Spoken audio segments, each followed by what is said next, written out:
നമ്മുടെ സൗരയൂഥത്തിൽ ഭൂമി സ്ഥിതി ചെയ്യുന്നത് സൂര്യനിൽ നിന്നും മൂന്നാമത്തെ ഗ്രഹമായിട്ടാണ്. സൂര്യനിൽ നിന്നുള്ള ഈ അകലവും അതുപോലെയുള്ള മറ്റു ചില കാരണങ്ങളും കൂടിച്ചേർന്നതുകൊണ്ടാണ് ഭൂമി വാസയോഗ്യമായിത്തീർന്നത്.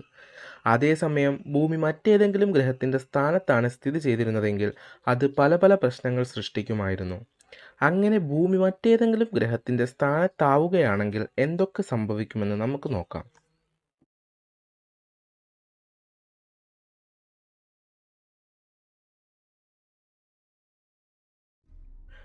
ഭൂമി മെർക്കുറിയുടെ സ്ഥാനത്തേക്ക് മാറുകയാണെങ്കിൽ ഭൂമിയിൽ അത്യന്തം ചൂട് അനുഭവപ്പെടും. കാരണം ബുധന്റെ സ്ഥാനം ഭൂമിയേക്കാൾ കൂടുതൽ സൂര്യനിലേക്ക് ചേർന്നതാണ്. അതുകൊണ്ട് തന്നെ ആ സ്ഥലത്ത് ചൂട് ഏകദേശം 430 ഡിഗ്രി സെൽഷ്യസ് ആയിരിക്കും. അതുകൊണ്ട് തന്നെ ജീവൻ നിലനിൽക്കാനുള്ള ഒരു സാധ്യതയും ഇവിടെ ഉണ്ടാകുമായിരുന്നില്ല. അതോടൊപ്പം ഭൂമിയിലെ കാലാവസ്ഥ അത്യന്തം മാറ്റപ്പെട്ടതായിരിക്കും. ഈ ചൂട് കാരണം ഭൂമിയിലുള്ള ജലം മുഴുവൻ ആവിയായി പോകും. ജലമില്ലാത്തതിനാൽ ഭൂമിയിൽ ജീവൻ നിലനിൽക്കാൻ 1% പോലും സാധ്യതയുണ്ടാവില്ല. ഭൂമി വീനസിന്റെ സ്ഥാനത്തേക്ക് മാറുകയാണെങ്കിൽ ഭൂമി ഒരു ഹരിതഗ്രഹ പ്രഭാവത്തിന് വിധേയമാകാൻ തുടങ്ങും. കാലക്രമേണ സമുദ്രജലം മുഴുവൻ ആവിയായി അന്തരീക്ഷത്തിൽ നിറയും. കാലക്രമേണ ഈ ആവിയായ ജലം ബഹിരാകാശത്തേക്ക് നഷ്ടപ്പെടുകയും ചെയ്യും.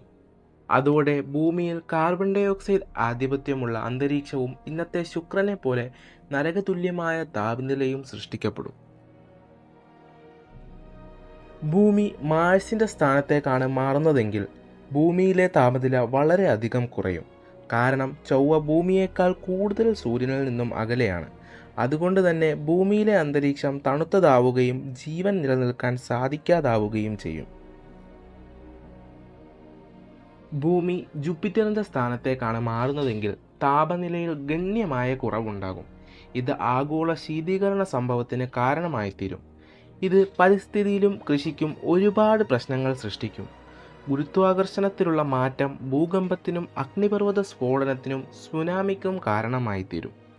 ഭ്രമണപഥത്തിലെ മാറ്റം ഭൂമിയിൽ ജീവൻ നിലനിൽക്കാൻ അനുവദിക്കുന്ന സൂക്ഷ്മമായ സന്തുലിതാവസ്ഥയെ തടസ്സപ്പെടുത്തും. ഇത് വൻതോതിലുള്ള വംശനാശത്തിന് കാരണമാവുകയും ചെയ്യും. ചുരുക്കത്തിൽ പറഞ്ഞാൽ ഇങ്ങനെ ഭൂമി മറ്റ് ഗ്രഹങ്ങളുടെ സ്ഥാനത്തേക്ക് മാറുകയാണെങ്കിൽ അത് ഭൂമിയിലുള്ള ജീവജാലങ്ങളെയും അതോടൊപ്പം സൗരയൂഥത്തെയും അതിസാരമായ രീതിയിൽ ബാധിക്കും.